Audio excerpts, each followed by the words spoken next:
시골 마을을 걷다 보면 이 담장길을 만날 때가 있지 않습니까?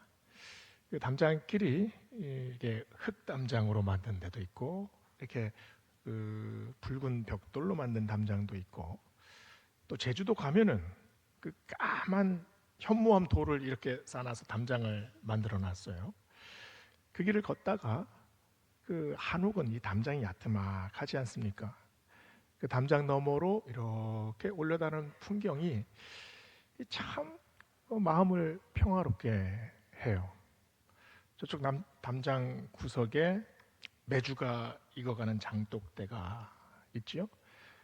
그리고 마당 가운데 평상에 이렇게 펼쳐놓은 이 빨간 이 고추들, 그리고 그 밑에 햇살이 비치는데 강아지가 꼬박꼬박 졸고 있어요. 그리고 마당을 뛰어노는 아이들의 웃음소리, 이게 참 평화롭죠. 굉장히 평범한 장면입니다. 근데 그 평범한 장면이 우리에게 마음의 안정을 가져다 줍니다. 왜냐하면 그 담장 안에 있는 모습이 마치 이 품속에 담겨 있는 그런 모양이기 때문이죠. 오늘 말씀 느헤미야서, 백성들의 흩어진 마음 그리고 무너진 성벽을 쌓는 그런 기록입니다. 땅을 다지고 또 돌을 깎아내서 또 그 돌을 아귀를 맞춰서 성벽을 하나하나 올려냅니다.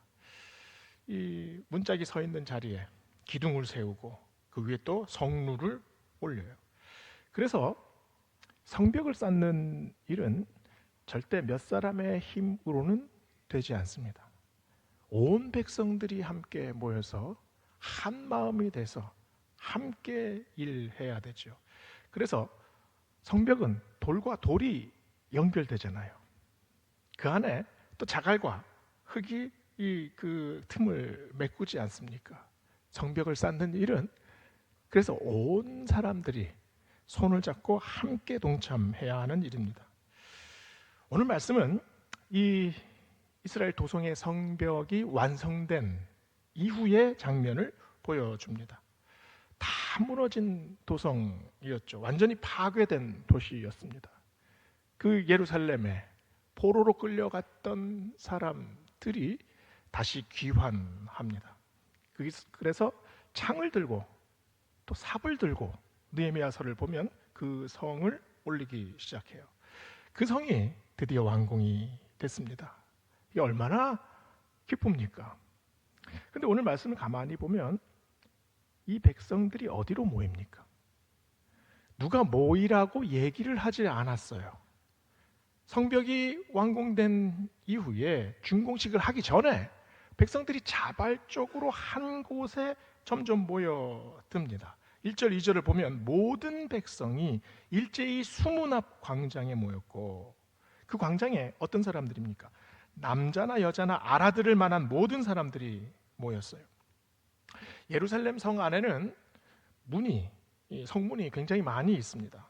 양문, 어문, 옛문, 골짜기문, 분문, 샘문. 그 중에서 이 수문은 성전을 기점으로 해서 동쪽, 또 동쪽으로 가다가 남쪽으로 이어지는 동남쪽에 위치합니다. 그쪽이 이제 기울기가 좀 있었던 것 같아요. 그래서 성 안에 있는 물들이 이 성문 밑에, 이 수문 밑에 수로가 있어서 그 수로로 빠져나가는데, 그 수로를 지나가면 이 널찍한 공터가 있습니다.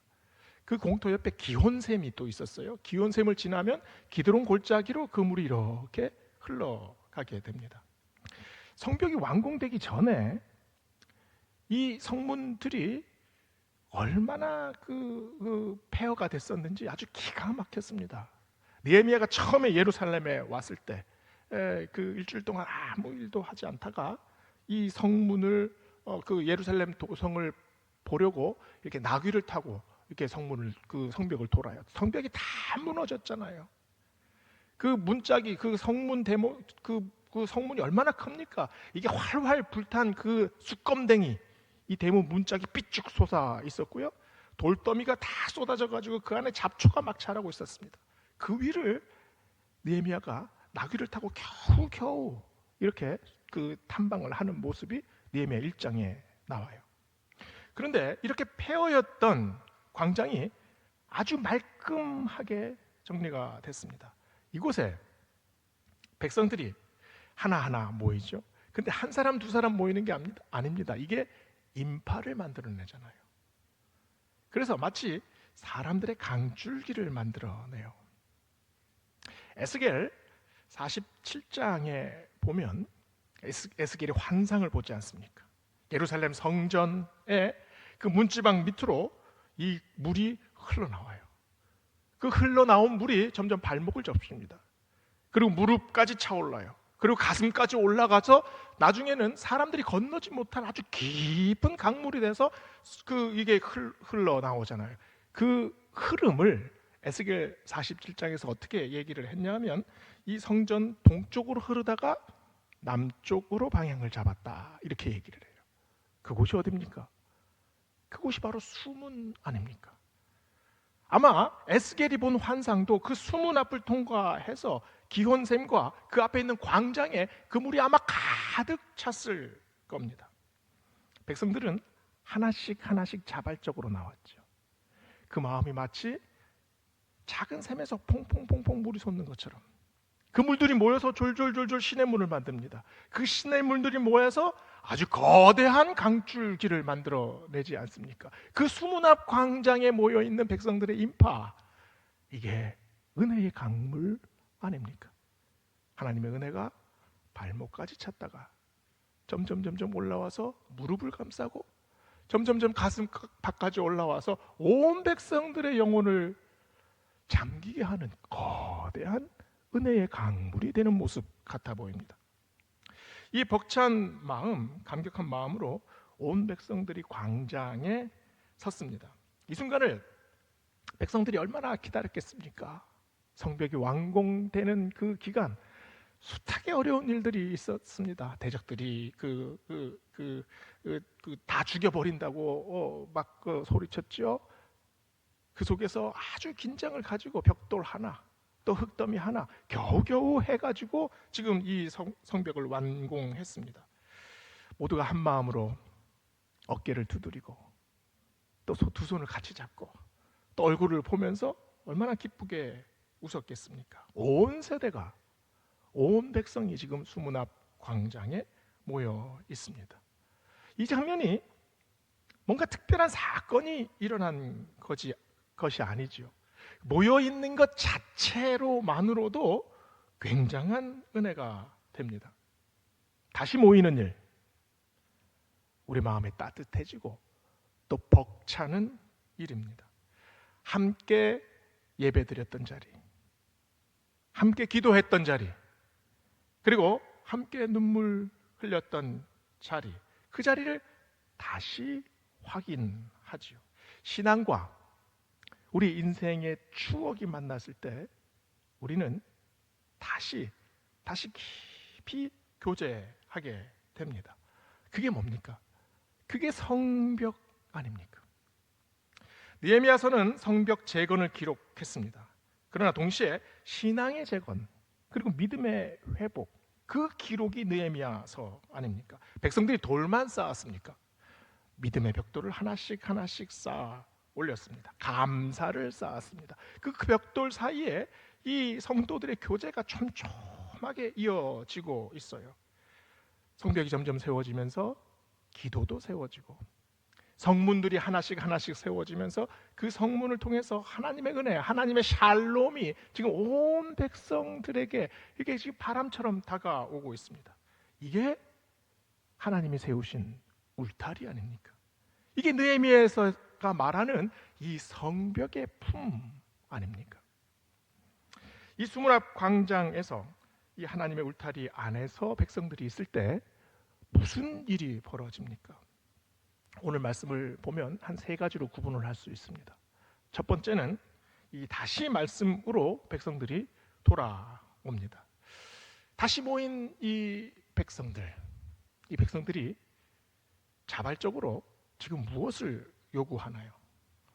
율법책을 보여달라고 요구를 합니다.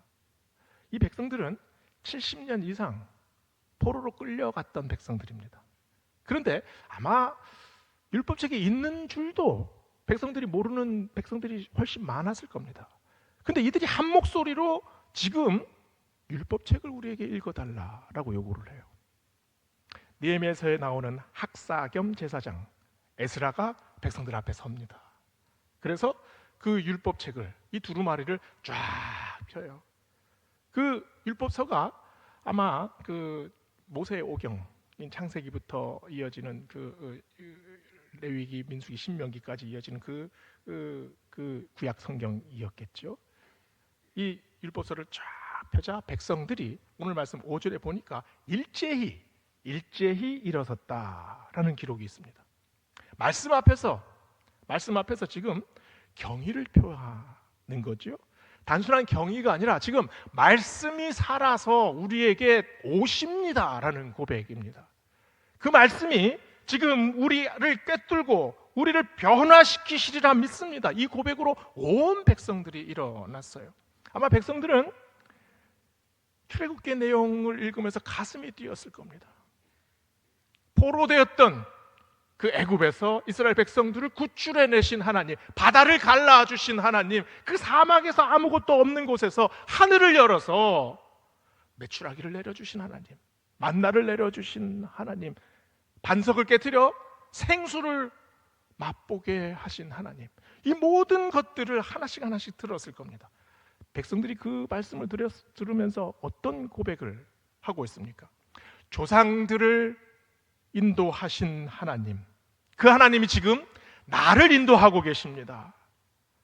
구름기둥과 불기둥으로 백성들을 인도하신 하나님께서 지금 나를 기억하고 계십니다. 대적들과 싸우신 하나님이 지금 나를 위해 싸우고 계십니다. 아마 이 고백을 했을 겁니다. 그때가 아니라 지금이라는 말이죠. 그곳이 아니라 지금 여기 하나님이 임재하고 계시다는 고백입니다. 그래서 이들은 말씀을 받을 때 그때를 지금으로, 그곳을 이곳으로 전환해서 지금 듣고 있습니다.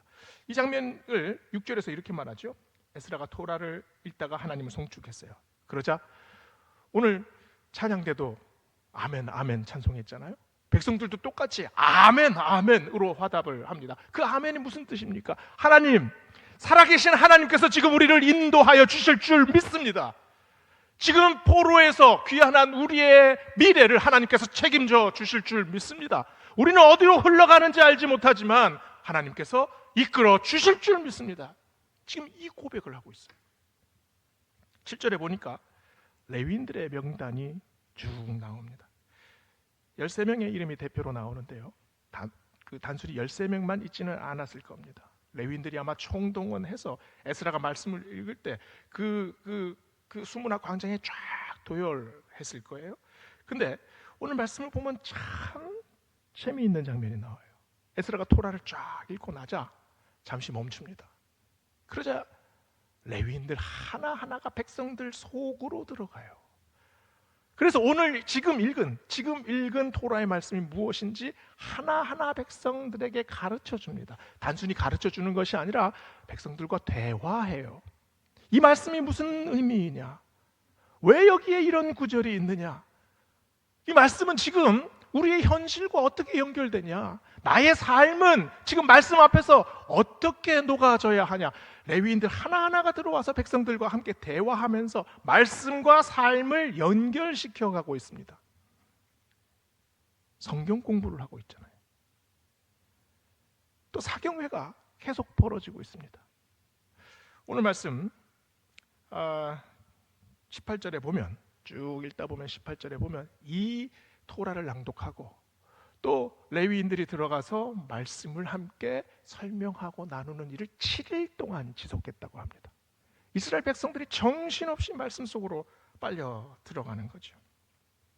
하나님의 말씀은 살았고 능력이 있어 좌우의 날선 어떤 검보다 예리하여 혼과 영과 관절과 골수를 찔러 쪼개기까지 하며 또 마음의 생각과 뜻을 감찰하시나이다. 지금 이 말씀이 수문 앞 광장에 모인 온 백성들에게 지금 임하는 말씀입니다. 하나님, 지금 우리에게 말씀하소서. 지금 우리에게 필요한 말씀, 죽었던 우리 영혼을 다시 살리시는 말씀, 다시 세우시는 말씀, 다시 뜨겁게 해주시는 말씀, 그래서 그 능력의 말씀 지금 우리에게 임하여 주시옵소서. 이 고백이 오늘 우리 베델 성전에 모인 우리 모두에게도 임하는 하나님의 말씀이 되기를 주의 이름으로 축원합니다. 두 번째로 다시 회개로 돌아갑니다. 9절을 이렇게 말하죠. 백성이 율법의 말씀을 듣고 다 우는지라. 말씀 앞에서 그 말씀이 백성들에게 다가오자 70년 만에 다시 듣는 말씀 앞에서 백성들은 웁니다. 근데 이게 감격으로 우는 것도 있지만 그동안의 자기의 삶을 돌아보면서 또 이스라엘 역사를 다시 반추해 보면서 이게 무릎을 꿇고 회개의 역사로 들어가는 장면이죠. 기지촌 여성 그리고 에이즈 환자들을 위해서 사역했던 그 전우선 목사님이라는 분이 계십니다. 이분이 젊었을 때 아주 그 신학교 다니면서 아주 해방 신학 아주 심취해서 10년 동안 그거를 공부를 하셨어요. 그리고 졸업을 하시고 나서도 그 민중 운동에 굉장히 이렇게 관여를 하셨대요. 그런데 마음을 돌이켜서 이제 그 의정부에 가서 거기서 이제 아주 빈민촌 그리고 성매매 여성들 그리고 그 노숙자들을 위한 공동체 또 상담 그 센터를 만듭니다. 그 점점 상처받은 사람들 또 버림받은 사람들이 이렇게 함께 모여서 이렇게 공동 생활을 하는 공동체를 만들었어요. 근데 지역 주민들이 이거 그냥 보고 있지 않습니다. 하루는 막 그 때로 몰려와가지고 그 사무실 집기를 그냥 다 부수면서 당신 목사 맞아? 목회를 하려면 제대로 된 교회를 해야지. 왜 이런 쓰레기 같은 인간들을 모아서 이 분위기를 다 우리 동네 분위기를 다 흩어버려? 당장 나가! 막 그냥 폭력을 휘둘렀습니다. 사정을 해도 안 되고 공동체 내에 있는 그 구성원들도 아주 힘든 사람들이 모인지라 계속 갈등이 생깁니다. 싸움이 생깁니다. 이 목사님이 너무 지쳤어요. 내가 지금 무슨 일을 하나? 그래서 기도원에 가서 이제 목회를 그만둬야겠다. 그리고 그냥 우두커니 앉아가지고 한 며칠을 보냈답니다. 하나님, 진짜 힘들어서 내가 못 해먹겠습니다. 이 사람 데리고 내가 무엇을 합니까? 이런 생각만 계속 나오는 거예요. 근데 어느 날 밤에 앉아 있는데 마음속에 울림이 생기더래요. 내가 너를 데리고 여기까지 오는데 20년이 걸렸다. 네 힘으로 온 것 같으냐? 네 안에 있는 교만을 점점 제거해라 라는 말씀이 자꾸 울리는 거예요. 그 말씀을 듣고 엎드려서 계속 묵상을 하는데 그때부터 갑자기 막 눈물이 계속 쏟아집니다. 몸이 막 덜덜 떨려요. 사람이 어떻게 눈물을 이렇게 많이 흘릴 수 있나? 새벽까지 그러고 있다가 일어나가지고 마음속에 딱 떠오르는 한 여인, 자기가 천박하다고 생각했던 그 여인, 무시했던 그 여인, 미워했던 그 여인, 그 여인에 가가지고 자기 마음을 털어놓습니다. 그리고 같이 기도했대요. 기도하면서 계속 마음속에서 이런 그 마음이 생긴다. 하나님, 제가 사랑한다고 말하면서 차별했습니다. 판단했습니다. 무시했습니다. 사랑만 흉내냈습니다. 내 자존심만 중요했습니다. 손을 붙잡고 기도하면서 그냥 둘이 그냥 같이 울음바다가 됐대요. 그 눈물이 서서히 퍼지기 시작합니다. 공동체 사람들 하나하나가 조금씩 변해가기 시작했대요.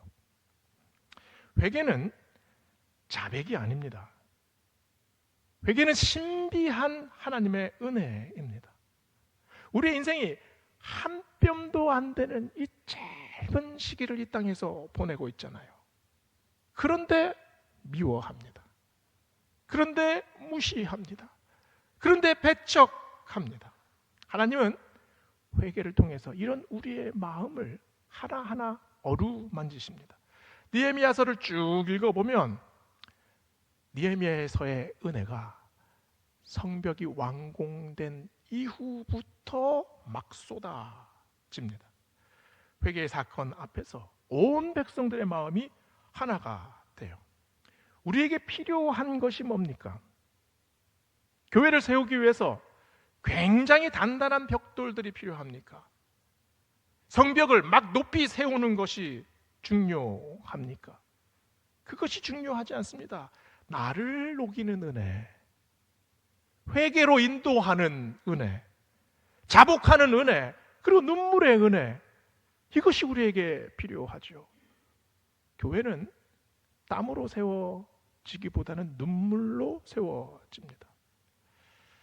하나님이 이 단단한 벽돌들, 그리고 차가운 마음을 가진 그 바위 같은 그 돌들을 모아서 하나님의 거룩한 성벽으로 세우시잖아요.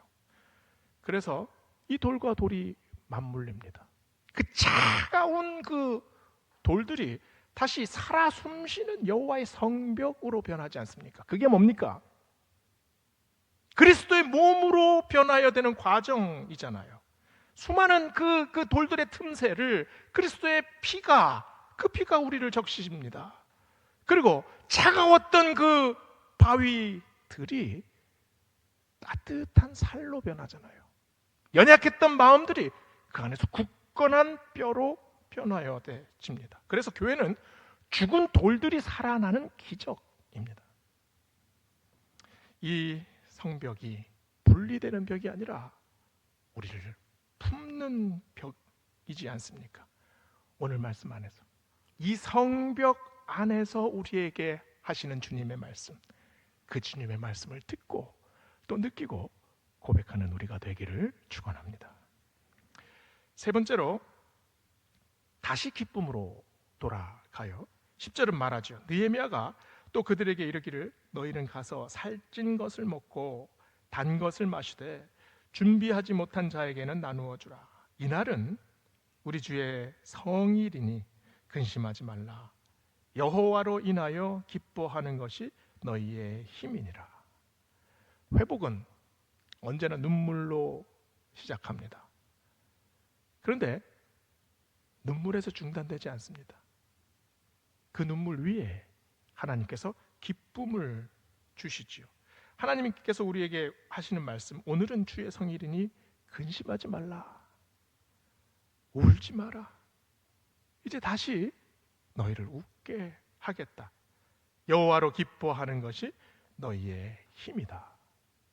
기쁨이 왜 힘이 됩니까? 기쁨은 실패했던 사람이 갑자기 성공해서 터져 나오는 것, 그런 기쁨이 아닙니다. 슬픔이 어느 순간 기적적으로 기쁨으로 확 변하는 그런 어떤 감정의 변화가 아닙니다. 기쁨의 힘은 정서적인 힘이 아니라 존재의 힘에 기반합니다. 돈이 많을수록 행복할 것 같죠. 그런데 일정 수준 정도의 수입이 딱 보장이 되면 그때부터는 행복 지수는 거의 일정하게 유지가 됩니다. 심지어 복권에 당첨된 사람도 한 1, 2년은 굉장히 기쁘고 행복해요. 그러나 그 일정 수준 기간이 지나면 다시 예전 상태로 돌아갑니다. 그런데 평소에 연탄 배달을 봉사를 하고 또 그 독거노인들을 꾸준히 돕는 분들, 그분들의 행복 지수는 계속해서 아주 높은 수준을 유지를 해요. 왜냐하면 행복과 기쁨은 나를 긍정적으로 느껴야 하기 때문입니다. 행복과 기쁨은 내가 어떤 사람인지 증명받아야 합니다. 내가 가지고 있는 것으로는 내 행복을 계속해서 유지할 수가 없어요. 내가 어떤 존재인지, 내가 사람들에게 어떤 사람인지, 이것이 증명되어야 한다는 말이죠. 식당에서 매일 저녁 늦게까지 이제 그 서빙을 하고 설거지를 하고 아주 그냥 손님들을 하고 씨름하는 그런 분이 계셨습니다. 일을 마치고 집으로 돌아오는 길 얼마나 힘이 듭니까? 골목길을 터벅터벅 걸어가는데 자기도 모르게 난 예수가 좋다오, 난 예수가 좋다오, 흥얼흥얼 찬양이 나오는 거예요. 그렇게 힘든데 신앙은 거창하지 않습니다. 나도 모르게 나의 아주 작은 일상에서 나를 미소 짓게 하는 일. 우리의 일상이 얼마나 힘든 일이 많습니까? 얼마나 실패를 많이 합니까? 또 얼마나 지칩니까? 그러나 그 안에서 찬양 한 곡이, 말씀 한 구절이 나를 일으켜 세울 때가 있어요. 그게 우리의 신앙 고백 아닙니까? 신앙 고백이 아주 거창한 간증이 필요합니까? 신앙 고백은 우리 삶 속에서 나도 모르게 흥얼거리는 그런 기쁨의 이야기입니다. 사람들은 상처받지 않으려고 마음에 자꾸 철벽을 칩니다. 방어를 하죠. 그런데 그 방어를 하면 상처받지 않는 것을 차단할 수도 있지만 동시에 기쁨의 통로를 막게 됩니다. 왜냐하면 기쁨은 어떤 사건 앞에서 그냥 우리가 아주 그냥 덩실덩실 막 희열에 넘쳐가지고 춤을 추는 그 순간이 기쁨의 순간이 아닙니다. 기쁨은 작은 것이라도 극복하는 과정이지요. 아픔을 내가 수용하고 그 고난을 이겨내고 내가 가진 것 별로 없지만 다른 사람, 힘든 사람에게 나누고 눈물을 흘려도 다시 소망을 향해 일어서고, 그래서 어려움 속에서 감사하는 그 순간이 있을 때, 그때 우리 안에 기쁨이 찾아오지 않습니까? 시편 18편은 다윗이 사울에게 쫓길 때에 쓴 시입니다. 그 시편 18편을 보면 그런 사망의 올무, 어둠의 그림자, 그리고 대적들의 칼날, 아주 급박한 상황들이 막 기록되어 있어요. 그런데 이런 상황에서 다윗이 어떻게 노래합니까? 여호와는 나의 반석이시오, 나의 요새시오, 나를 건지시는 자시오, 나의 하나님이시오, 나의 피할 바위시오, 나의 방패시오, 나의 구원의 뿌리시오, 나의 산성이시로다. 환난 중에 찬송합니다. 그 영적인 힘, 기쁨의 힘이 어디서 샘솟아 납니까? 이런 환난 중에 나를 지키시는 분, 그 고난 속에서도 나에게 소망을 주시는 분. 그래서 오늘 본문에서 말씀하지 않습니까? 이날은 주의 성일이니 여호와를 기뻐하는 것이 너희의 힘이니라. 이날은 주의 날이니 기뻐하고 즐거워하세요. 왜냐하면 우리가 여호와의 산성 안에 있기 때문입니다. 우리가 여호와의 요새 안에 있기 때문입니다. 우리가 그 찬양의 반석, 믿음의 반석, 바로 그 기쁨의 성벽 위에 서 있기 때문입니다. 오늘 말씀을 통해서 우리의 영혼 깊은 곳에서 내가 다시 말씀의 깃발, 또 회개의 깃발, 찬양의 깃발, 기쁨의 깃발 힘차게 흔들겠습니다 다짐하고 고백하는 우리 되시기를 주의 이름으로 축원합니다. 기도하시겠습니다.